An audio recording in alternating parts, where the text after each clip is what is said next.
Telegram airdrops एक वक्त था जब ये ट्रेंड सबके लिए एक जैकपॉट बन गया था। मिलियंस लोग ये सोच रहे थे कि ये उनके क्रिप्टो ड्रीम्स को रियलिटी बना देगा।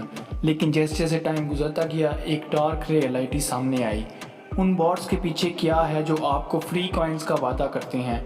क्या ये सच में वर्थ इट हैं या सिर्फ आपका टाइम और पैसे बर्बाद कर रहे हैं? इस वीडियो को एंड तक ज़रूर देखना, क्योंकि मैं आपको बताऊंगा कि क्यों मेजॉरिटी लोग डिसअपॉइंटेड हो रहे हैं और इस प्रॉब्लम का क्या सलूशन हो सकता है। सो लेट्स डाइव इन।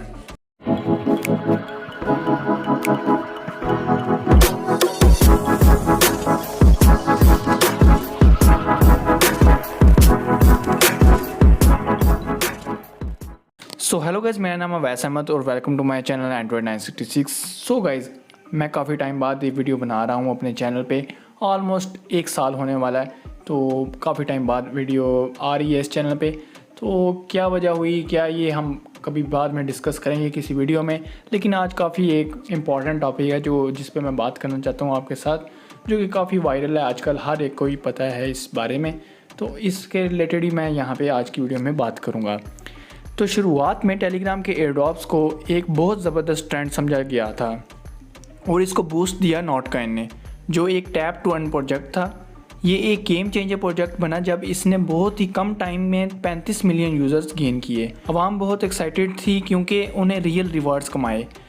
कुछ लोगों ने तो $200 से भी ज़्यादा अर्न किया। इस सक्सेस के बाद दूसरे बॉट्स जैसे कि dogs, hamster combat, tap swap, cats जैसे टैप टू माइन प्रोजेक्ट्स आए। डॉग्स ने 50 मिलियन यूज़र्स को अट्रैक्ट किया, हैमस्टर कॉम्बैट ने 300 मिलियन तक का रिकॉर्ड बना दिया और कैट्स ने भी 50 मिलियन यूज़र्स को इन्वॉल्व किया। टोनकॉइन का इकोसिस्टम रैपिडली ग्रो कर रहा था। अब आपको कुछ नंबर्स दिखाता हूँ। जनवरी 2024 में टोन का टोटल वैल्यू लॉक्ड, TVL जिसे कहते हैं, $14 मिलियन था। जून 2024 तक ये $800 मिलियन तक पहुँच गया, यानी 5600% का पंप मिला यहाँ पे। टेलीग्राम की यूज़र बेस भी ग्रो हुई, 800 मिलियन से लेकर आज तकरीबन 1 बिलियन तक पहुँच चुकी है और 54 मिलियन वैलेट्स अब एसेट्स होल्ड कर रहे हैं अपने वैलेट्स के अंदर, यानी उन्होंने होल्डिंग की हुई है जैसे हम भी टोनकॉइन रखते हैं। लेकिन ये खुशी बहुत देर तक नहीं रही। जैसे जैसे यूज़र बेस बढ़ती गई, एयर ड्रॉप वैल्यू पर यूज़र गिरती गई। नोटकॉइन ने जब 78% ऑफ इट सप्लाई कम्युनिटी को दिया, लोगों ने इजीली $200 प्लस कमा लिया। फिर डॉग्स आया जहां सिर्फ $30 मिले, एवरेज की बात कर रहा हूँ मैं।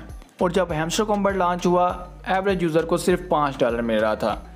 सबसे बड़ा मसला कंसिस्टेंसी का था। नोटकॉइन ने कभी पैसे नहीं मांगे। डॉग्स ने बस 0.1 टोन वेरिफिकेशन के लिए, वैलेट वेरिफिकेशन के लिए कहा, जो यूज़र्स को भी ठीक लगा। लेकिन हैमस्टर कॉम्बैट और बाकी बॉट्स ने एक्सपेक्टेशन बदली। जैसे कि हैमस्टर कॉम्बैट ने पहले प्रॉफिट पर आवर का सिस्टम इंट्रोड्यूस किया, लेकिन बाद में कम्युनिटी को गेम कीज़ कलेक्ट करने पे लगा दिया और जब एयर ड्रॉप अनाउंस किया, मेजर पोर्शन रेफरल्स वालों को दे दिया। जिन्होंने एफर्ट कम और रेफरल ज़्यादा बनाए उनको ज़्यादा एयर ड्रॉप कर दिया। कैटिजन ने यूज़र्स को गेम प्रोग्रेस पे फोकस करवाया, लेकिन एंड में एयर ड्रॉप उनको दिया जिन्होंने ज़्यादा पैसे खर्च किए थे, यानी टोन ट्रांजैक्शंस वगैरह ऑन चेन ट्रांजैक्शंस की थी। रॉकी रैबिट ने 0.5 टोन मांगा, लेकिन यूज़र्स को कुछ वापस नहीं दिया। हालांकि इन्होंने बोला था कि हम वापस करेंगे, लेकिन नहीं दिया। इन्होंने भी डिसअपॉइंट किया। आखिरी नेल तब लगी जब मीम5 ने अपनी लिस्टिंग डेट पोस्टपोन करके लोगों का ट्रस्ट तोड़ दिया। मीम5 बहुत स्ट्रांग प्रोजेक्ट नज़र आ रहा था, लेकिन इन्होंने भी एक ऐसे वो टर्न लिया कि अब ये भी पैसा कमाने आ गए हैं। आपको पता ही है, ट्रांजैक्शंस वगैरह, अब ये भी चाहते हैं कि हमें पैसा दें आप लोग। तो क्या रीज़न है इस फेलियर के पीछे का? रीज़न क्या है? सबसे बड़ा रीज़न ये है कि जब millions of users air drop का हिस्सा बन जाते हैं तो ऑब्वियस है कि वैल्यू पर यूज़र कम हो जाती है। प्रोजेक्ट्स ने ये बात समझी नहीं कि लार्जर यूज़र बेस को हैंडल कैसे करना है। दूसरा रीज़न ये है कि प्रोजेक्ट्स ने अपने कमिटमेंट से पीछे हाथ लिया और पैसे मांगने लगे। तो अब बात करते हैं इसका सलूशन क्या हो सकता है। अगर ये ट्रेंड वापस ट्रैक पर लाना है तो कुछ चेंजिंग ज़रूरी हैं। प्रोजेक्ट्स को क्लियर होना चाहिए कि उनकी टर्म्स एंड कंडीशंस क्या हैं और आखिरी वक्त पे चेंजिंग्स नहीं करनी चाहिए। रेफरल सिस्टम को इनिशियली लो करें, लेकिन जैसे ही कम्युनिटी ग्रो करे एक कैप लगाएं ताकि फेयरनेस बरकरार रहे।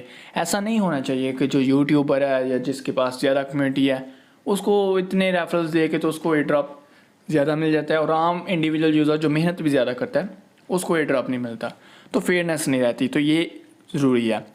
उन यूज़र्स के लिए भी कुछ रास्ता निकलना चाहिए जो पैसे अफोर्ड नहीं कर सकते, और क्लियर करना चाहिए कि एयर ड्रॉप फ्री है या पेड मॉडल है।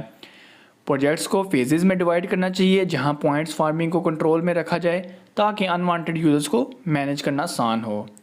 इन short, Telegram airdrop bot का आइडिया इनिशियली बहुत अच्छा था, लेकिन जैसे जैसे ग्रीड और मिसमैनेजमेंट बढ़ती गई कम्युनिटी का ट्रस्ट भी गिरता गया।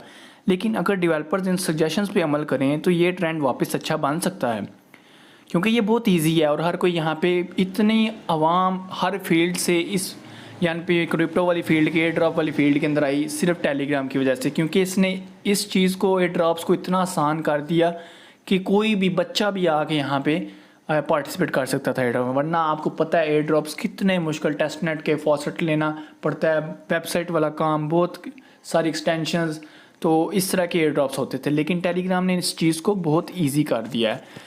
तो अगर आप भी इन प्रोजेक्ट्स में इन्वेस्ट अगर कर रहे हैं, समझदारी से काम लें और ट्रस्ट के इश्यूज़ को पहचानें, stay informed, stay cautious and अपने क्रिप्टो सफ़र को बेहतर बनाएं। तो अगर आपको ये वीडियो पसंद आई है और आपको लगता है कि इसमें कुछ वैल्यूएबल इंसाइट्स मिली तो इसे ज़रूर शेयर करें, और आगे के लिए और इन्फॉर्मेटिव कंटेंट के लिए चैनल को सब्सक्राइब करना मत भूलिए। बाकी अगर आप इन एयर ड्रॉप्स के बारे में इन्फॉर्मेशन जानना चाहते हैं तो हमारा व्हाट्सएप चैनल आप ज्वाइन कर सकते हैं, लिंक मैं नीचे मैं डिस्क्रिप्शन में दे दूँगा, आप वो ज्वाइन करें, टेलीग्राम चैनल ज्वाइन करें।